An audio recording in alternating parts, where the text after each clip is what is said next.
Welcome to the Intimate Marriage Podcast. I'm your host, Alexandra Stockwell. I'm a physician and an intimate marriage expert, and I specialize in showing educated, successful couples how to have incredible, passionate relationships. I've been married for 25 years. My husband and I have 4 children and full professional lives, and we've created an amazing relationship. If you want to deepen your understanding of your own relationship and learn to access new heights of emotional, sensual, and erotic intimacy, you're in the right place. I will show you how. Now, let's dive in. And today we are going to dive into the realm of intimate marriage, collaboration, success, evolving visions and dreams with Jonathan and Sascha Schlossberg. Welcome to the show. Thank you so much. Sasha was very inspired by your opening. Oh, really? No. What in particular? I was wiggling my eyebrows at him when you were saying like intimacy, which he responded by trying to poke me in the privates with it. So, well, I just figured I would be getting lucky after this podcast. Okay, well, I think that all depends where we go. And either way, you two are the only ones who are going to know if that happens. But I want to paint the scene. I know the two of you from a mastermind, and when you joined, you totally caught my attention because there's something like disciplined and chaotic, sparkly and winging it. That's the energy. And I would love for the two of you to share how you met and what has the journey been like as you have evolved to becoming parents and business partners? All right. Do you want to go? I feel like that I love the 4 words you used to describe us. It's very, sparkly and chaotic, winging it and disciplined. We met waiting tables in Hollywood, corner of Hollywood and Vine. We're both actors, but acting is quite unstable as far as the income piece goes. So fast forward a few years, but once we were actually together, we decided to become online entrepreneurs. So we had a way that we were more in control of making money that was also more fun and creative.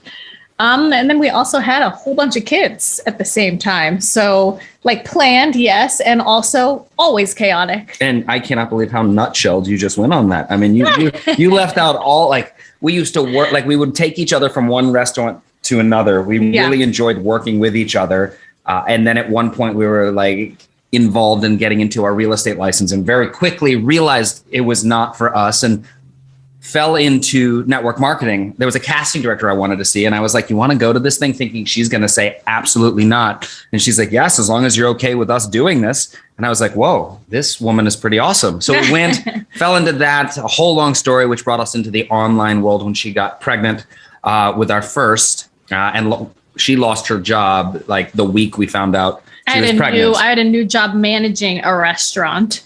So I mean, we've also had lots of trial by fire through all of it as well. Yeah, it's been a very unique, like if you were to say to me at the beginning of it, this is what your journey is going to look like. Or if you were going to say, looking back, can you believe that you ended up here? There's no way I could put those two things together because there's no path. It just, everything led to the next thing. And that's a little general. But I think that makes Steve Jobs has that quote that I don't have it verbatim, but something along the lines of, you really can't connect the dots except in hindsight when all of the different moments along the journey suddenly make sense. Yeah, absolutely. Agree with that entirely. Okay, so have you always worked together? Have you ever been in relationship without working together? We have not. No, I think there's been like a 3-month period since we knew each other that we didn't work together, but otherwise, yes. And true, there was a point where I was working at a restaurant and waiting tables and acting, and you were working somewhere else. Yeah. But for the most part, 99% of our relationship and 100% of our marriage has been us together. But 24/7, 7 days a week. But we've worked together in different ways. In the beginning, we were the top 2 salespeople at the restaurant. So we would get paired together for all of the fancy events. But he was the top one. I would try to beat him, but he had a lot more experience than me. So I learned, like, I worked 2 jobs. So from the things he taught me, I was able to only work 1 job. And then we worked, when we got into internet marketing, first it was like both of us doing all the same things. And then it became more like he would learn one set of skills and I would learn another one. And then once we had kids, it became, I was more behind the scenes running strategy while he was doing all the forward facing sales and SEO work and running ads.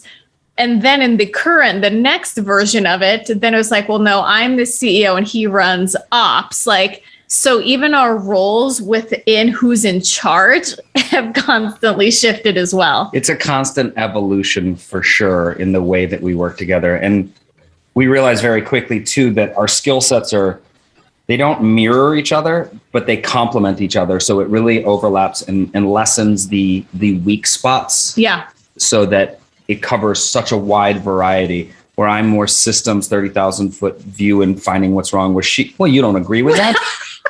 She's strategy, but I can look at something and point out where something needs to be fixed. She's not going to agree with me. No, I think it's funny though that I would have said I'm the one who takes the 30,000 foot view. Cool. We're on the same page. Okay, right this is such a perfect setup for the question I've been wanting to ask. Talk to me about competition. Are you in competition with one another? I mean, I'm pretty sure the day I beat him in a board game, I don't even know, like, are you even prepared? I've never beat him in any board game, card game, literally any game ever. I've never beat him. Or competition. Yeah. So like, unless it's reading books. If it's a reading book competition, she will win hands down. I give her that. Would you even survive? What will happen? I'm going to beat you one day. I mean, the odds are there that it may happen. Yeah. But then again, so is the possibility of the giant quake, like taking my goodness, California falling into the ocean. So as long as we don't compare ourselves to each other, then we're good, because our strengths are super different. And then there's just plenty of things that I'm just way better at than he is, and he's way better at things than I am. I will definitely say we are both very competitive, and it doesn't bring out the worst in us because we don't have to compete against each other in the same thing. I will say one thing I recognize is she is by far and away the best copywriter in terms of content and messaging that I know. And when I try to go and write or do something, I will definitely say to myself, like, I'd like to write as good as, and try to reach that, but I know that I don't, if that makes sense. Yeah, it does. So with what you're describing, the vibe, the feeling talking to you is that there's real mutual admiration. And I am an experienced relationship coach. And so I certainly know that when two people have different skill sets and two really distinct, important contributions, that can lead to the experience that the one person doesn't feel appreciated by the other because their viewpoint isn't shared. Does any of that ever come up for the two of you? Honey? I'm thinking about it.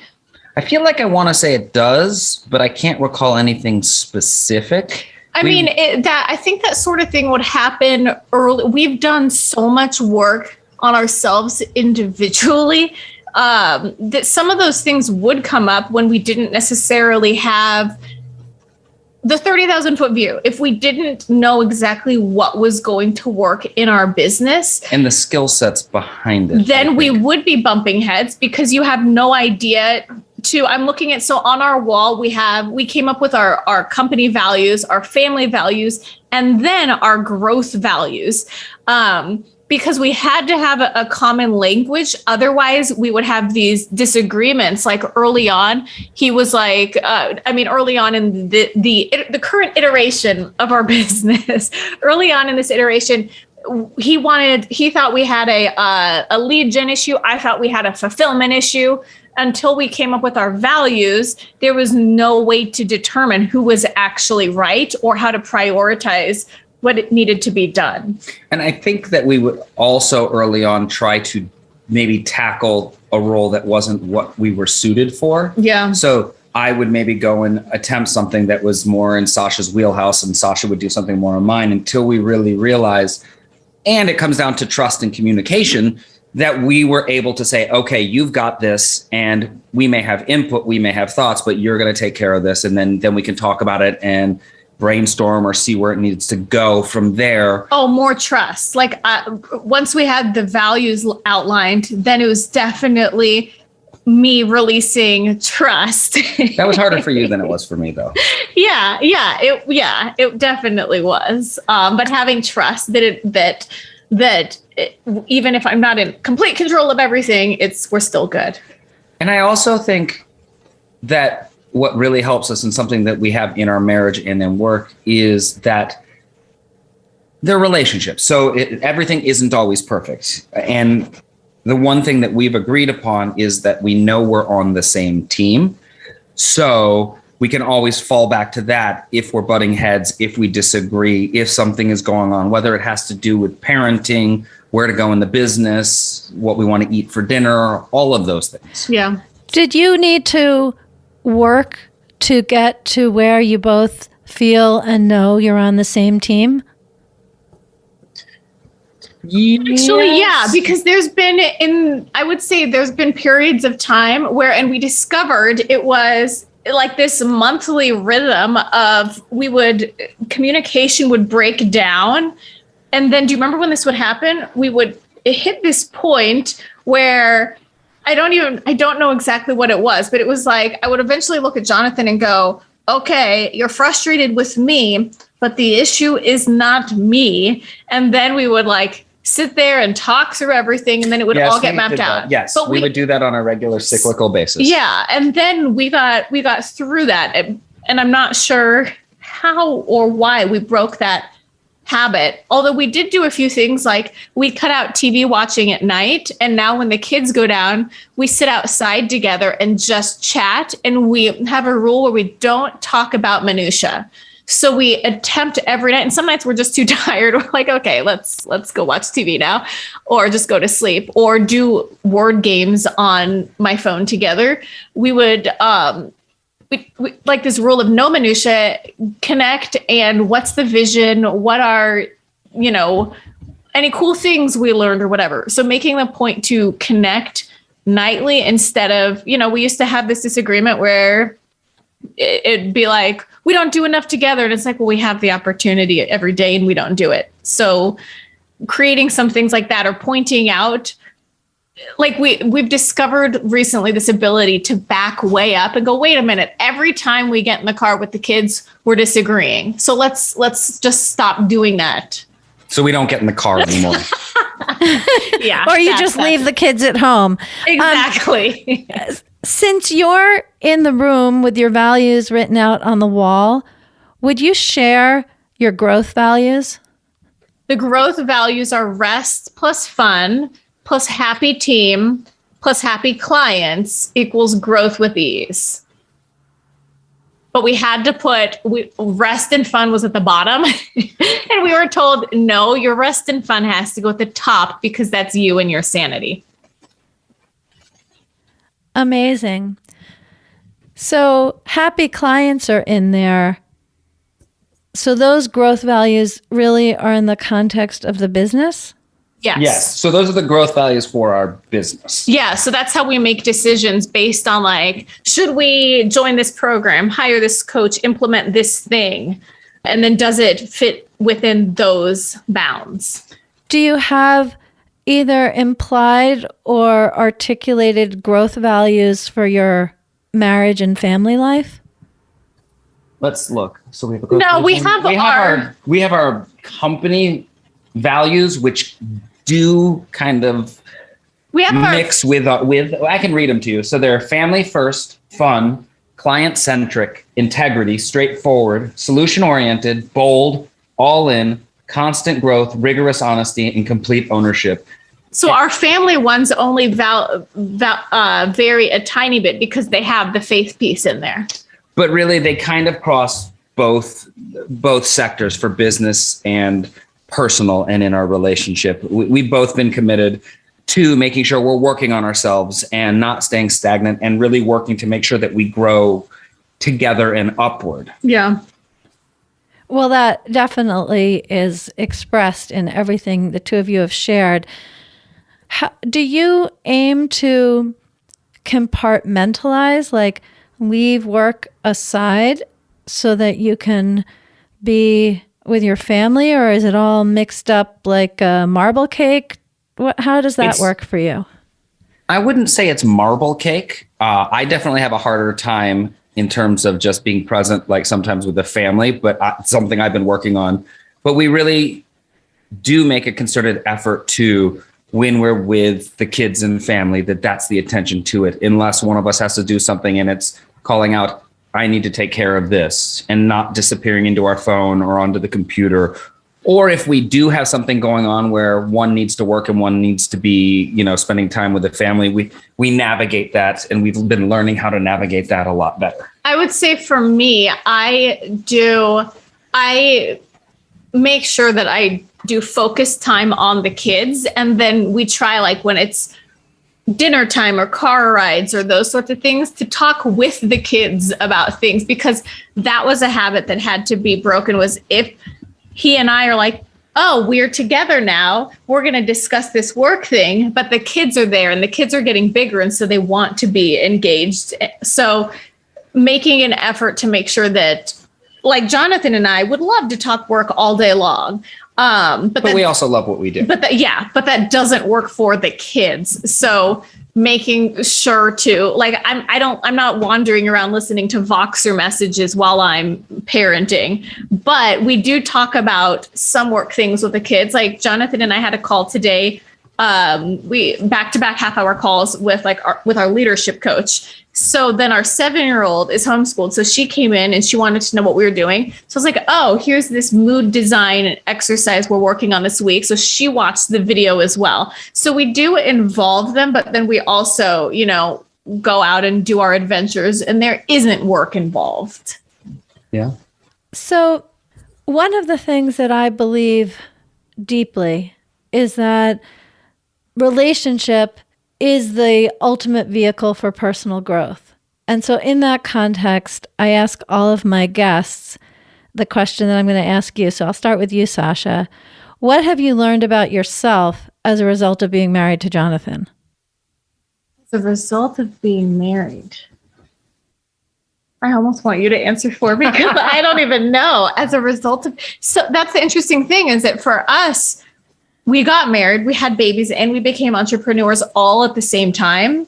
So it's tough for me to know which thing caused which. I will say the biggest thing that I've learned is to really learn and lean into my strengths, that focusing on my strengths or my quirks is what really helps me be more me. Like I've always known that I like quiet time. But once I figured out that I'm truly an introvert and Jonathan is an extrovert, then it's okay. How do I then build in my recharging time for myself, knowing that I have an extrovert husband, knowing that I have kids and a business? I guess kind of protecting isn't the right word, but cultivating the parts of me that help me to show up and grow, the importance of that I've learned. And I will say that Jonathan, oftentimes in marriages, I think women aren't, at least how I grew up, and I would even say how Jonathan grew up, women aren't traditionally encouraged in those things. It's more encouraged to self-sacrifice. So, yes, of course. So Jonathan's been really encouraging in, taking care of myself as well. Destroying the patriarchy. In our spare time. Okay. And Jonathan, as a result of being married to Sasha, what have you learned about yourself? Let's see. I would say that as a result of being married to Sasha, I have learned that I am not nearly as perfect as I thought I was. Wow.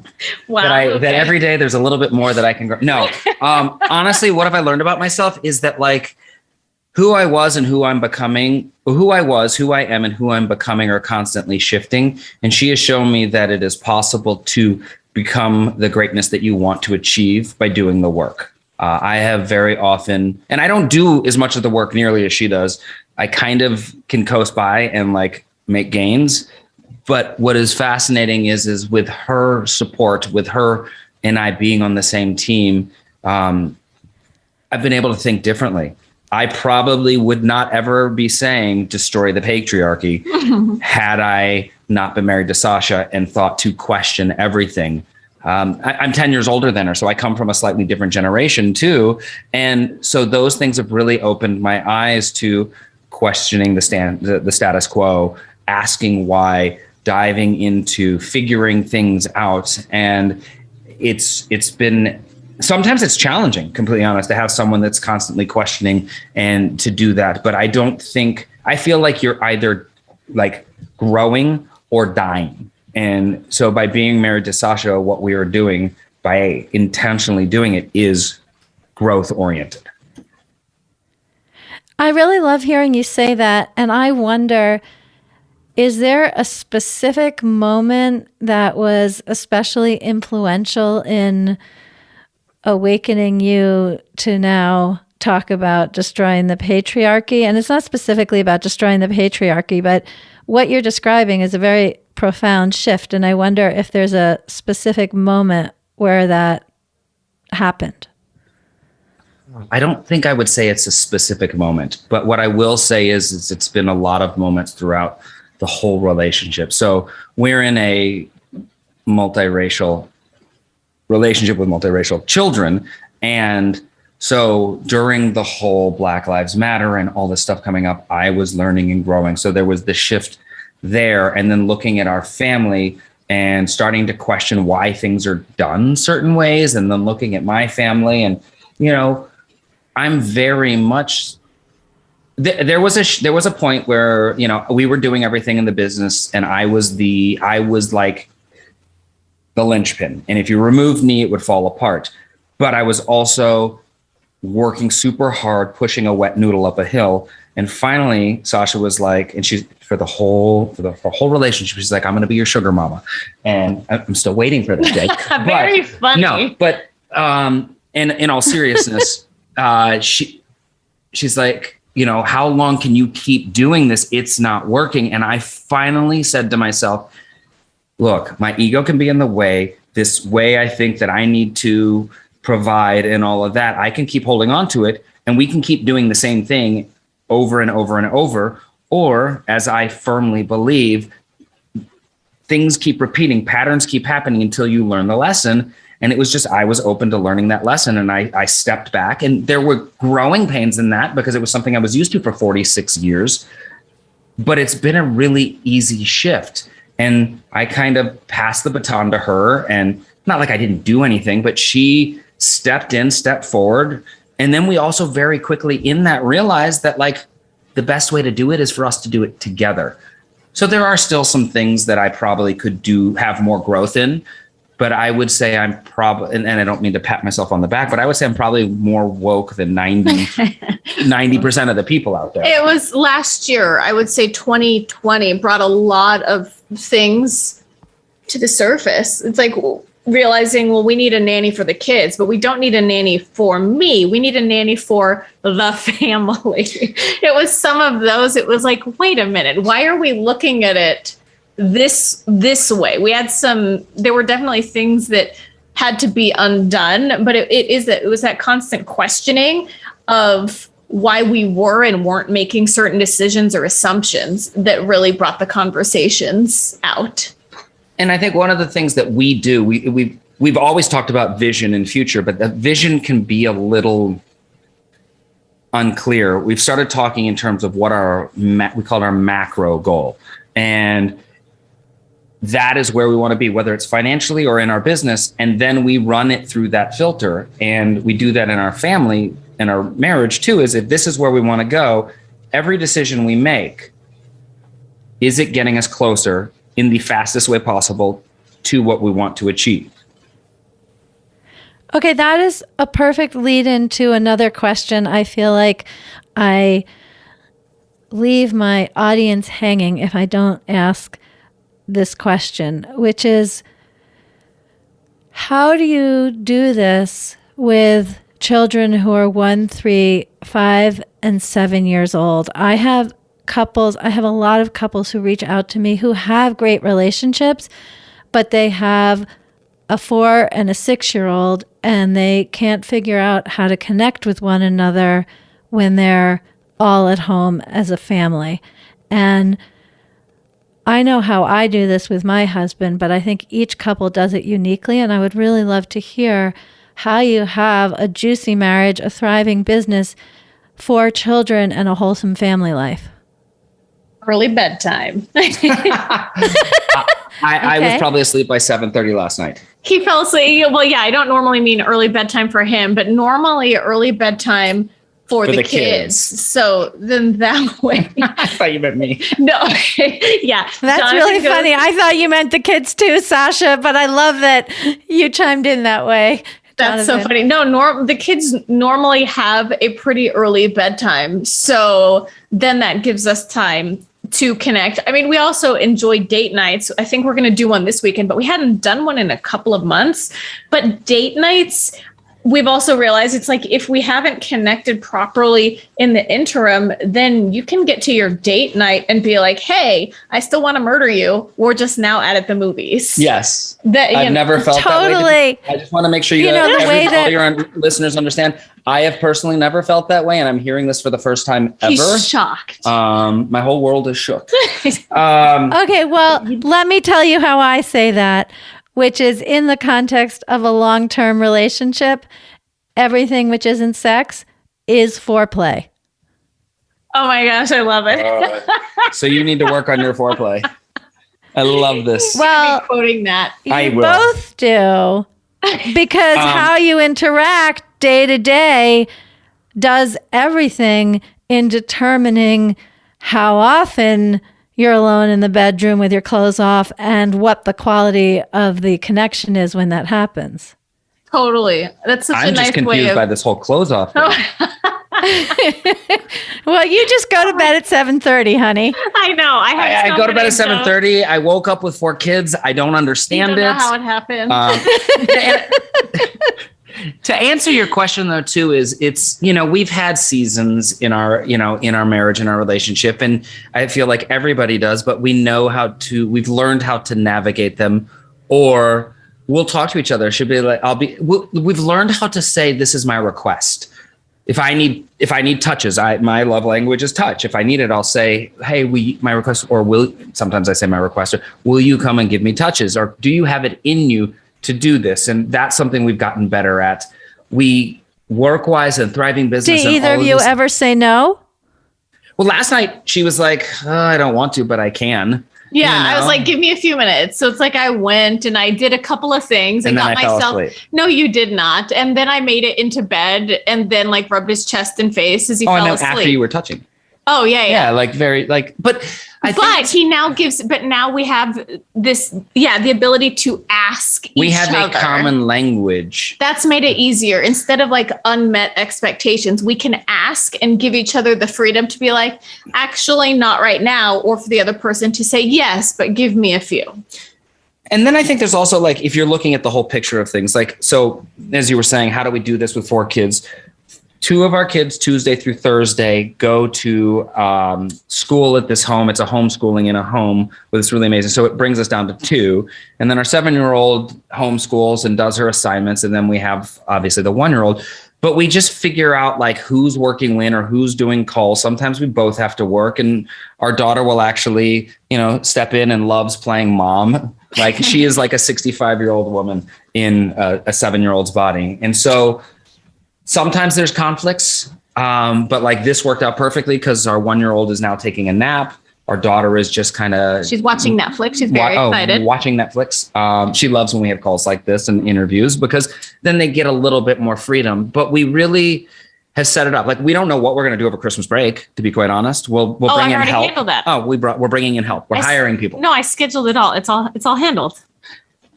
Cool. I know. Thank you. You're welcome. And just to be clear, we're recording this 10 days before Christmas. So any listener can appreciate that's relevant.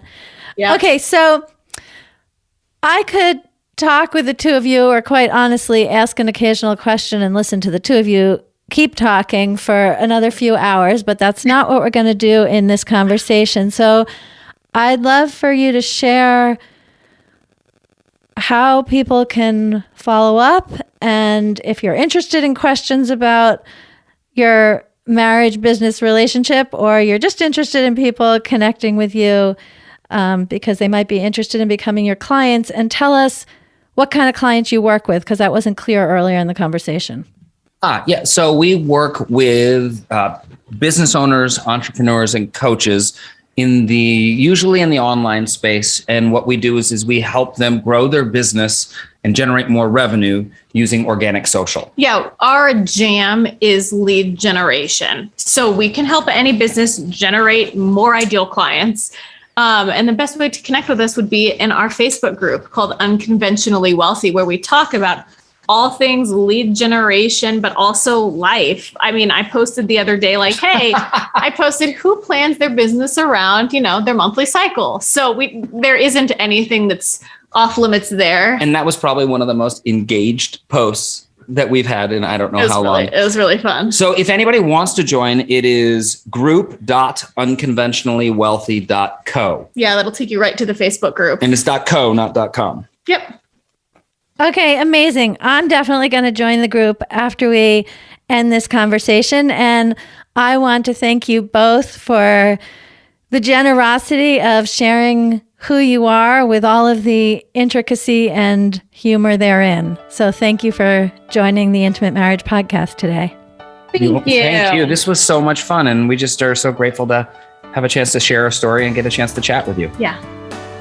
Thank you for listening to the Intimate Marriage Podcast. For more information about Alexandra, her book, and her coaching services, go to theintimatemarriagepodcast.com.